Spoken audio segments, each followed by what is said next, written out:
한박 목사의 아침 묵상 2023년 5월 14일 주일 아침입니다. 오늘은 디도서 1장 6절로 9절 말씀을 통해서 변화의 증거 13가지 이런 제목으로 말씀 묵상의 은혜를 나누겠습니다. 주일 아침 오늘은 라마나요 선교회 인큐베이터 사역으로 시작된 좋은 하루 교회의 예배를 섬기는 날입니다. 오늘도 예배자로 서서 온전히 주님께 발견되기를 기도합니다. 아울러 젊은 세대 사역자가 도전하여 세운 이 좋은 하루 교회가 아름답게 건강하게 세워져서 정말 하나님을 기쁘시게 하고 거룩한 성도들을 세워내는 복된 교회가 되기를 기도합니다. 이날 주님은 어떤 말씀으로 인도하실까? 본문에는 교회의 지도자 세움에 대한 지침을 바울이 디도에게 전해주고 있습니다. 6절, 책망할 것이 없고 한 아내의 남편이며 방탕하다는 비난을 받거나 불순종하는 일이 없는 믿는 자녀를 둔 자라야 할지니라. 교회의 장로를 세우는 원칙을 말씀하고 있는 것입니다. 메시지 성경으로 이 부분을 보면 조금 더 오늘 우리 시대의 느낌으로 이해를 할 수 있는데, 그들을 뽑을 때는, 장로를 뽑을 때는 다른 사람들에게 이 사람은 평판이 좋습니까? 아내에게 헌신합니까? 자녀들도 신자입니까? 자녀들은 그를 존경하고 말썽을 피우지는 않습니까? 이런 질문들을 해서 그 질문에 답하는 사람을 세우라라고 하는 거죠. 장로의 자격 첫 번째를 이야기하면서 바울은 가정이 바로 서야 한다는 기준을 먼저 제시하고 있다고 하는 사실을 주목하게 됩니다. 교회의 지도자의 첫 번째 기준이 가정이다. 가정을 세우는 사람이어야 한다. 예수 그리스도 안에서 가정이 다스림을 받고 가정이 연합하는 모습을 보여주어야 한다. 이런 얘기를 하는 것입니다. 가정에서 책망이나 비난을 받지 않고 자녀들이 믿음 위에 설 때, 그 자녀들에게 존경을 받을 때 그 사람 교회의 지도자, 장로로서의 가장 중요한 자격을 갖추었다. 이렇게 말하고 있다는 거죠.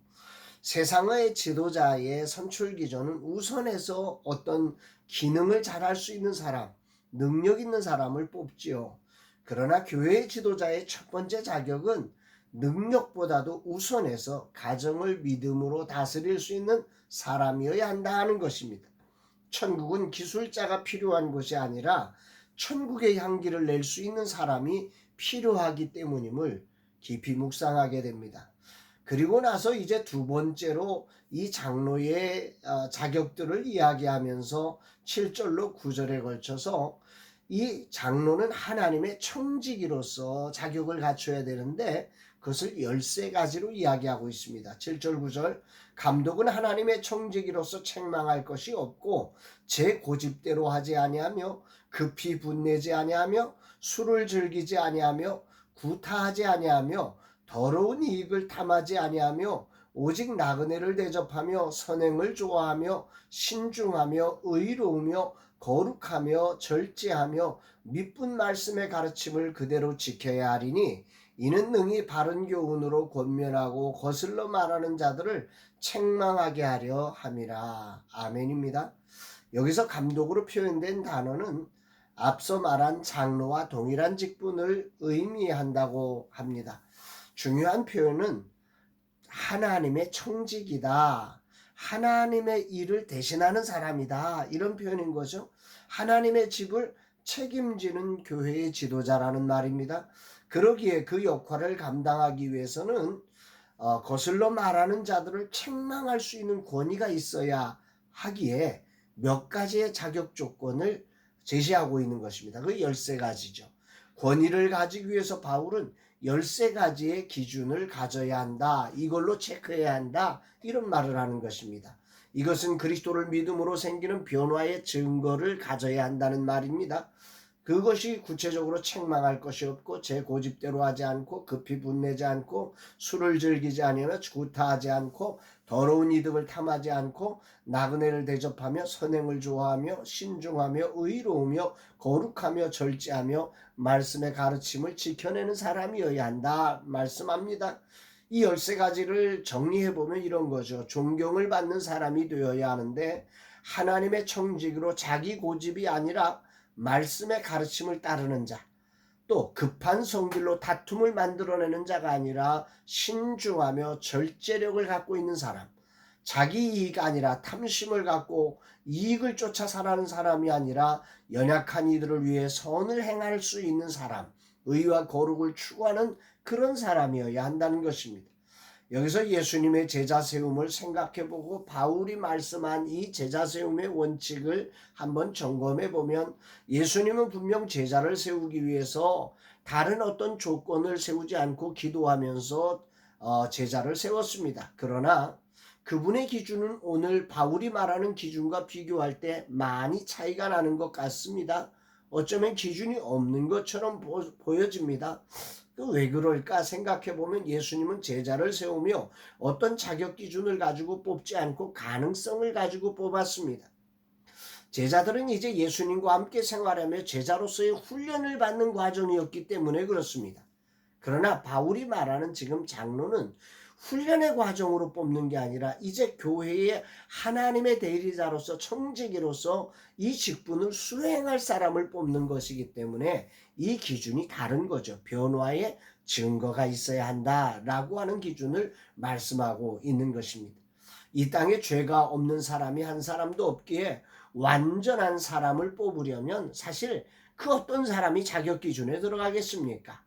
중요한 것은 완전한 사람이 아니라 변화의 증거를, 이 13가지의 변화의 증거가 있는 사람을 뽑으라는 말입니다. 기본적으로 교회의 지도자는 가정을 믿음으로 다스릴 수 있어 그 가정이 믿음으로 세워졌는지를 보아야 하고, 두 번째로는 하나님의 청지기로서 교회 내에서 작은 그룹들을 이끌어가며 공동체를 이끌어가며 자기 고집대로가 아니라 하나님의 말씀을 따라가고 급한 성질을 부리는 사람이 아니라 신중하고 의롭게 일을 처리하는 것을, 그런 증거가 있어야 하고, 그 모든 기준에 신실하게 말씀을 따라가는 사람인지를 보라는 거지요. 그리고 마지막에 돈을 쫓아서 일하는 사람이 아니라 사랑으로 봉사하는 사람을 뽑아내라고 하는 것, 그런 증거를 가진 사람들을 교회의 지도자로 세우라고 말씀하고 있습니다. 예수님을 믿고 난 이후에 삶의 변화가 있는지를 점검하라는 말입니다. 천국은 관계 속에서 이루어지는 것입니다. 그러므로 성질대로 고집대로가 아니라 말씀을 따라가며 이익이 아닌 사랑을 실천하는 사람을 이렇게 주목해서 선발하는 것이 중요한 일입니다. 누가복음 9장 23절에 나오는 것처럼 또 무리에게 이르시되 아무든지 나를 따라오려거든 자기를 부인하고 날마다 제 십자가를 지고 나를 따를 것이니라. 그렇습니다. 종교개혁이 필요한 이 시대에 진정한 장로가 세워져야 하는데, 진정한 목사가 필요한 시대인데, 교회는 완전한 사람을 지도자로 세우는 것이 아닙니다.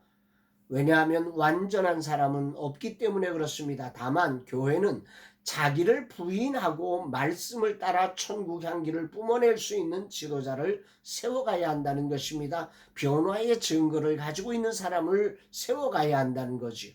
예수님을 닮는다는 것은 곧 자기를 부인하며 말씀을 따르는 사람이고, 말씀을 따라 자기 성질을 부인하고 원수도 사랑할 수 있는 사람이 교회의 지도자가 되어야 하는 것입니다. 기분에 의해, 분위기에 의해 따라가 다니는 사람이 아니라 진리를 위해 생명을 거는 그런 지도자가 필요한 시대입니다. 정말 진짜 목사를 향한 꿈을 다시 한번 생각해 보게 됩니다. 주여, 이 종이 진짜 목사가 되게 하소서.